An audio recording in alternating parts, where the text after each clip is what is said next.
Bonjour à tous, aujourd'hui on attaque notre série dans les pépites de champions, notre série route avec quelqu'un qui carbure en ce moment. Il se retrouvait des jambes de cadet. Johan, salut. Salut, bonjour à tous. Comment ça va?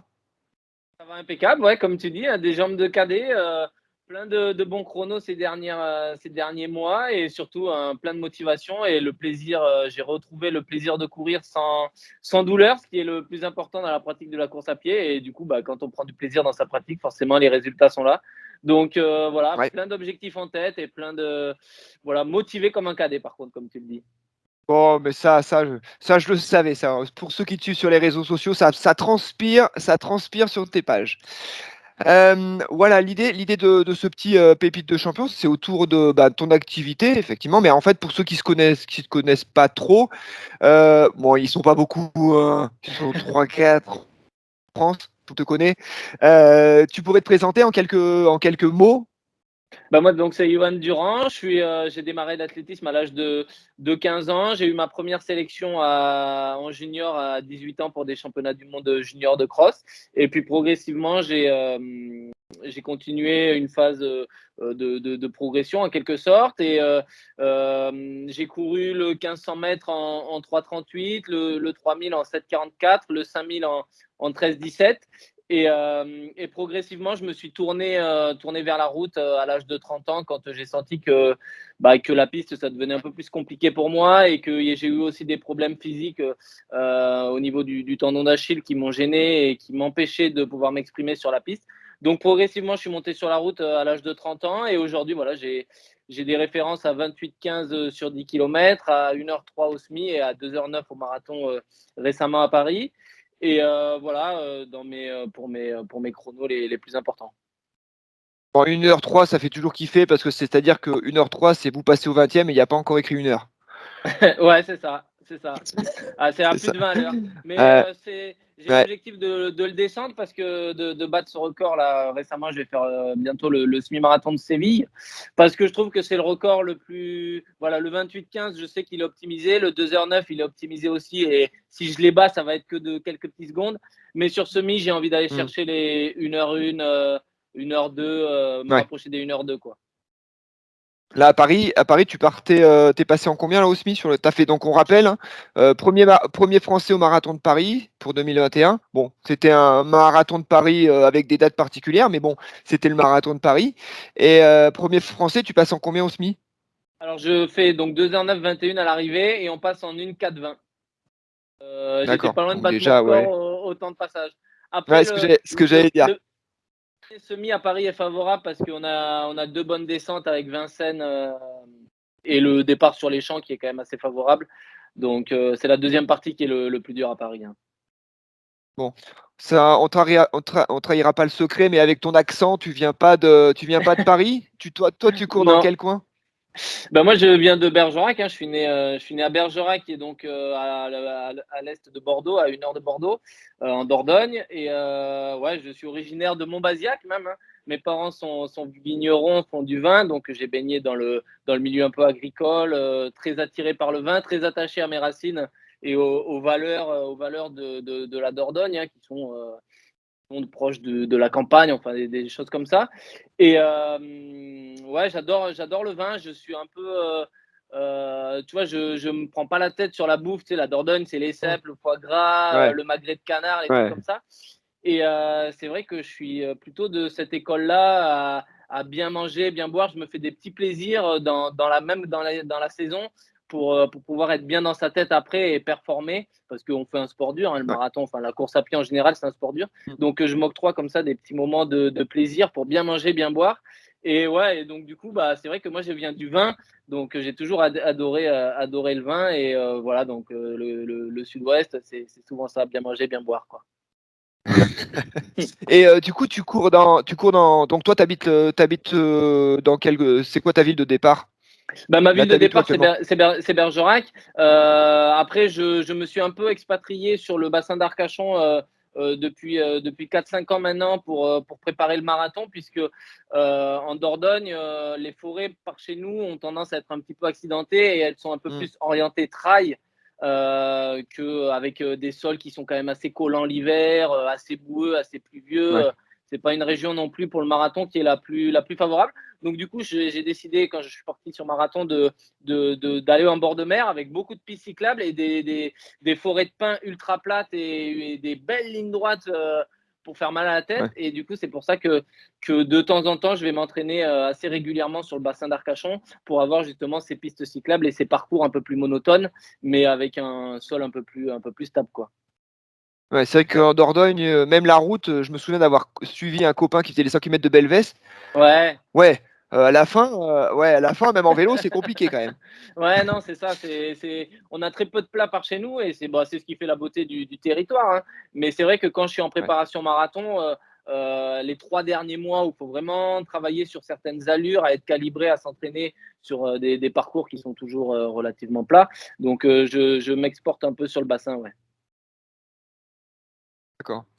Nous, tu sais, donc tu as à peu près abordé les choses, mais tu sais que nous, sur l'application Run Advisor, on est très géolocalisé et autour de l'environnement du coureur. Quand tu as fini de courir, autour de tes spots d'entraînement, tu aurais des POI et des restos, des petites, brasseries à nous conseiller? Bah, sur Bergerac, moi j'aime bien, ça s'appelle Fleur d'Oranger. C'est-à-dire que Ouais. alors attention, hein, c'est assez cosy, c'est un truc un peu bar à soupe, tu vois? Salon de thé Mmh. avec beaucoup de tartines et des trucs comme ça et le midi, je me pose en terrasse et souvent après l'entraînement, je vais là-bas et je me prends alors l'hiver, ouais, c'est des soupes, l'été, c'est plus des tartines, des choses comme ça et Ouais. c'est plutôt sympa, tu sais? C'est toujours des produits de saison, assez frais, des trucs locaux et moi j'aime bien parce que voilà, c'est assez nature et puis, tu vois, ça reste quand même assez quali, par rapport à mon métier de coureur donc, comme je le disais, des fois, il faut Ouais. faire des excès, ça m'empêche pas de faire des excès. Mais quand je suis en saison et tout, qu'il faut faire le taf, j'adore aller là-bas parce que Mmh. c'est vraiment des bons produits, c'est sympa et c'est un peu, c'est mon adresse, c'est à 150 mètres de mon appart et du coup, c'est vrai que quand je rentre de l'entraînement à midi et que tu as la flemme de te faire à manger, bah, tu vas là-bas, tu te poses en terrasse au Ouais, soleil et tu es bien. carrément, carrément. Tes courses préférées dans le secteur, ça serait quoi? Bah, le problème de des distances comme les miennes, que ça soit le marathon, semi ou 10 kilomètres, c'est que, du coup, il y en a pas beaucoup dans le sud-ouest. On est, Ouais. comme je le disais, c'est des parcours assez vallonnés, donc c'est une région qui est peut-être un peu plus orientée trail. Mais tout à l'heure, Mmh. on a parlé des 100 kilomètres de Belvès. Moi aussi, j'ai eu la chance de suivre en voiture et en vélo, certains coureurs et c'est vrai que c'est pour moi, c'est un effort, qui me paraissait enfin, c'est surtout j'avais suivi quand je faisais du 5000 et pour moi, ça me paraissait surhumain ce que faisaient les mecs. Ça m'avait paru fou. Ouais. Mais c'est l'ambiance. Putain, c'était le truc. J'étais resté Ouais. jusqu'au dernier qui avait mis plus de 15 heures et tout, mais il y avait autant de monde pour encourager le premier que le mec qui finissait en Ouais. 13 heures. Et je trouvais ça merveilleux. Et puis cette ambiance populaire et tout, c'est vraiment la course. Malheureusement, des fois, nous sur marathon, on fait des grosses courses qui sont des trucs qui drainent beaucoup d'argent, qui drainent beaucoup. Le but, c'est de vendre du dossard et de faire des vagues de Ouais. coureurs, des flots continus de coureurs. Donc ça, c'est très bien, ça existe. Mais là, on est plus sur un truc populaire. Les 100 km de Belvès, clairement, Ouais. ça fait 50 ans que ça existe et c'est toujours la même ambiance. Et c'est ça qu'il faut garder dans la course à pied, ouais. Ouais. Et là, du coup, toi, tu as commencé par l'école du cross. On t'a jamais trop vu sur trail pour l'instant. Ça t'ambitionne des choses ou c'est que pour l'instant, pas spécialement?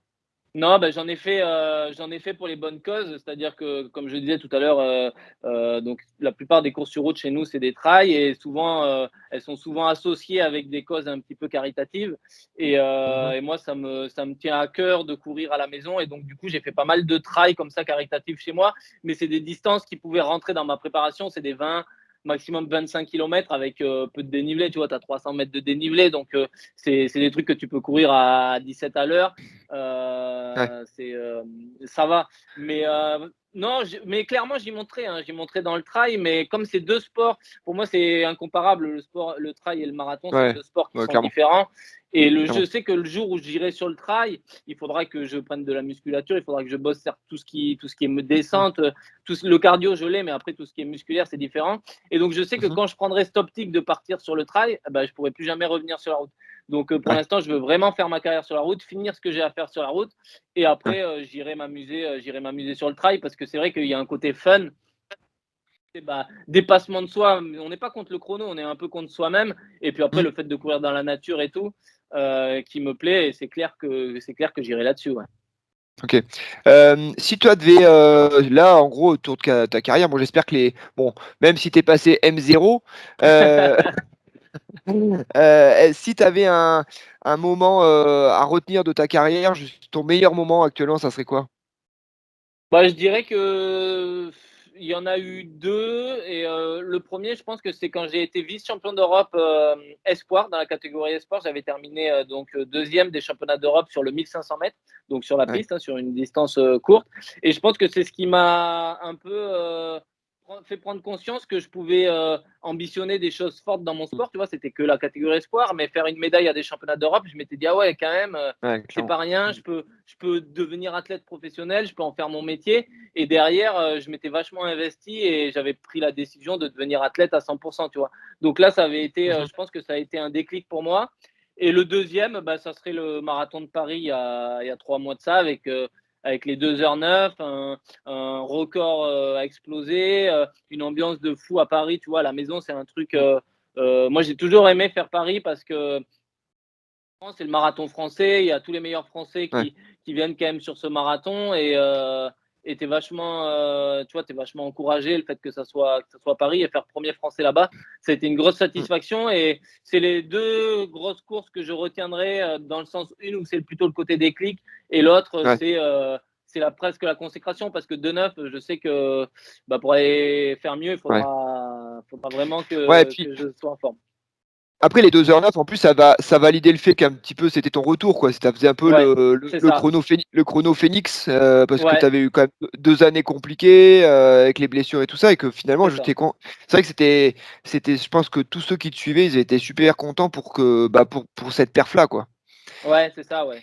Ça avait validé voilà, j'avais fait des perfs, sur 10, sur semi, enfin, j'étais revenu à un excellent niveau. J'avais Ouais. refait 2:12:30, sur marathon quelques mois avant, en début d'année. Mais voilà, là, 2h09, c'est validé, c'est le tampon, ça veut dire, le retour, quoi. OK. Bon, ça c'était pas prévu, dans l'interview, mais on peut en profiter. Là, tu es chez ASICS, tu as couru avec les chaussures, donc à lame, enfin avec des carbone. Tu as un avis dessus? Est-ce que si tu les avais pas, tu aurais fait 2h22, ou est-ce que 2h09, c'est parce que c'est grâce aux chaussures? Oh, peut-être pas 2h22, mais honnêtement, ouais, les chaussures ont révolutionné le monde de la course à pied. Moi, au début, j'étais assez sceptique et j'étais, un peu contre, cette évolution technologique qui, pour moi, j'avais un peu peur qu'on parte un peu dans le n'importe quoi. Et il a fallu Ouais. vite que World Athletics légifère, parce qu'à un moment donné, il y a des chaussures, avec 3 plaques de carbone qui allaient sortir, les Mmh. coussins, les Ouais. espèces de coussins, pseudo ressorts, sous certaines et tout. Je me Mmh. disais: «Mais là, dans 6 mois, on court Ouais. avec des ressorts, hein». Donc il était temps que World Athletics légifère. Ils ont sorti, voilà, ils ont donné une hauteur maximum de semelle et mis une seule plaque de carbone à l'intérieur. Voilà, maintenant il faut faire avec. Les chronos n'ont Mmh. plus trop de références par rapport à avant. Pour moi, clairement, la Mmh mh. chaussure, elle me fait gagner, au minimum 2 minutes, je pense, par rapport à Mmh. une chaussure classique. Donc moi, je suis honnête avec ça et je le cache pas. Mais après, surtout, ce que je me suis aperçu, c'est qu'elles permettent de ne pas se blesser et de pouvoir s'entraîner, au quotidien, et de pouvoir enchaîner les entraînements un peu difficiles, parce que musculairement, en fait, elle évite la dégradation musculaire qu'une chaussure légère avant. Il Mmh. y avait peu d'amorti, Ouais. donc du coup, c'était la légèreté en avant et peu d'amorti. Mmh. Et du coup, vous tapiez musculairement, et derrière, bah, pour moi, je me blessais. Enfin, j'avais des tendinites au tendon d'Achille assez récurrentes et des Mmh. petits pépins au mollet.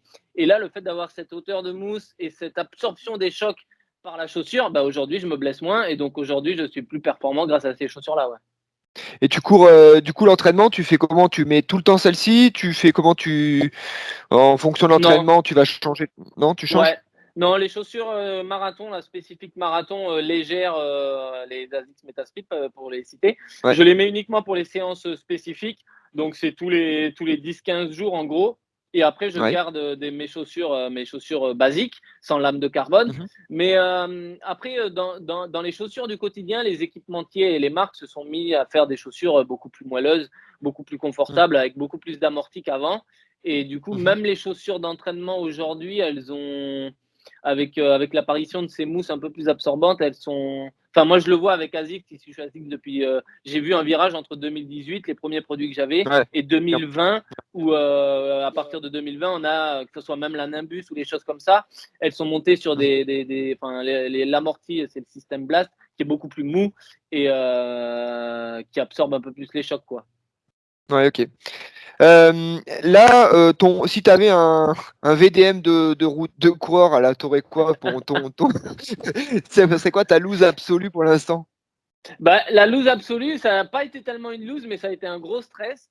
Alors ça va faire rire, hein, parce que c'est lors de la Coupe d'Europe par équipe en Norvège en 2011.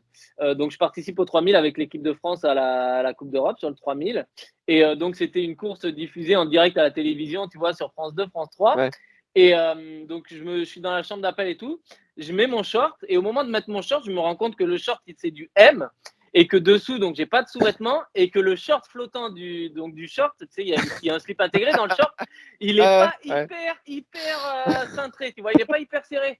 Et je sens qu'il est un peu trop large. Et je me dis, mais là, c'est pas possible, je peux pas courir avec ça à tout moment. À tout Ouais, moment, ouais, on peut, à la télévision, on peut voir un truc ouais, interdit, tu ouais. vois. Et bah, je regarde, enfin, j'avais pas de sous-vêtements et tout. Je me dis non, mais j'ai pas le choix, faut que je cours avec ça. Donc je le serre à mort et tout, je le serre. Et au final, pendant 3 kilomètres, je sentais que c'était limite. Et toute la course, je te jure, je pense à ça. Je me dis, il y a des caméras, mais la course, elle est Ouais. diffusée à la télé. Je me dis, c'est pas possible. Et heureusement, donc je fais une bonne course. Je termine quatrième avec un bon chrono. Et heureusement, bon, il s'est rien passé, tout est resté en place. Mais je peux te dire que j'avais le stress de la course et le stress de ce moment-là de me dire à tout moment le Vite on short arrive. trop large. Ah ouais. Donc ça c'est terrible. Et du coup maintenant je mets toujours un sous-vêtement, même sous les shorts où il y a un slip intégré, je mets quand même un truc dessous, même sur marathon, Ça pas de risque. Ceinture et bretelles. Ceinture et bretelles. Bretelles, je verrouille tout et ça bouge plus. Ah ouais. Et ça, c'est terrible, hein, putain. Ça t'arrive une course Ouais. locale, bon, tu t'en fiches, mais là, c'était à l'époque, la Coupe d'Europe était encore diffusée sur France Télé. Et un dimanche Ouais. après-midi, je me dis là, tu peux faire le buzz. Ouais, c'est clair. Là, du coup, ton calendrier s'organise comment là? Du coup, je crois que tu as un SMI dans 3 semaines, c'est ça? Ouais, alors j'ai le SMIC de Séville, non, c'est dans 15 jours, le Ah, 15 30, jours. le 30 janvier. Le semi-marathon de Séville. Et derrière, je vais partir sur la saison de cross un petit peu. Tu vois, Mmh. février-mars, avec les championnats régionaux, interrégionaux et certainement les France. Mmh. Et plus ensuite repartir sur la route au mois d'avril sur 10 kilomètres et peut-être un semi. Et après, Mmh. démarrer la préparation marathon à partir du mois de mai pour les championnats d'Europe de marathon qui ont lieu à Munich. Donc cette année, il y a des championnats d'Europe ouais, à Munich du 14 août au 21 août, je crois.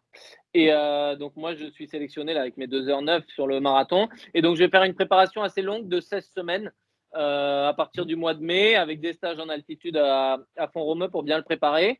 Et puis voilà, avec les championnats d'Europe en ligne de mire, un objectif de top 8, voire top 5, et pourquoi pas rêver d'une médaille. Donc la saison, Ouais. voilà, il y a plein de bonnes choses qui se profilent, quoi. Bon, super. Bon, ben, on va dessus avec grande attention. En tout cas, c'était super sympa de pouvoir nous avoir accordé ce petit temps, ce petit Merci, moment. merci Pour à ceux qui ne vous. te connaissaient pas, bon, ils étaient pas beaucoup, mais c'est toujours intéressant de revoir les gens un peu en off et puis voilà, de voir un petit peu on finit quand même par la petite chose. Je t'avais demandé ta séance favorite. Bon, je sais que tu as une costaud qui arrive dans 2 jours là, mais sinon, Ouais. ta séance où c'est la séance genre: «Putain, celle-là quand je l'applique, je sais que globalement je crains personne»? Ça serait plus une séance marathon du coup. Et Ouais. pour moi, une vraie séance marathon, c'est donc un footing assez rapide avec une petite pré-fatigue, tu vois, un footing d'1 heure à 15-16 à l'heure avec une pré-fatigue. Et derrière, une séance avec de l'allure spécifique marathon. Ça va être 10 km à 3,5 et après un 5 km à 3,2, 3,3. Et ça, je sais que quand je passe ça, généralement, on essaie de la placer à 3 semaines de l'échéance. Et je sais que voilà, j'ai fait 15 km à l'allure avec de la pré-fatigue avant, des choses comme ça. Ça vous fait une sortie de entre 25 et 30 km au final. Et je sais que je suis quand même, quand elle passe, ouais, c'est bon. Ok. 15 km à l'allure, c'est bon, vous êtes prêts. Ok, bon, j'essaye demain. Bon, Johan, un grand merci. J'espère qu'on aura Merci à vous. l'occasion, parce que pour pas trahir la marque, peut-être qu'on aura l'occasion de se retrouver dans cette année-là.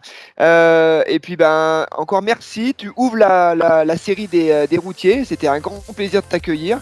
Et puis, en Parfait. espérant te revoir prochainement avec la breloque autour du cou. Merci à tous. On se retrouve très vite avec un nouveau champion. Bye bye.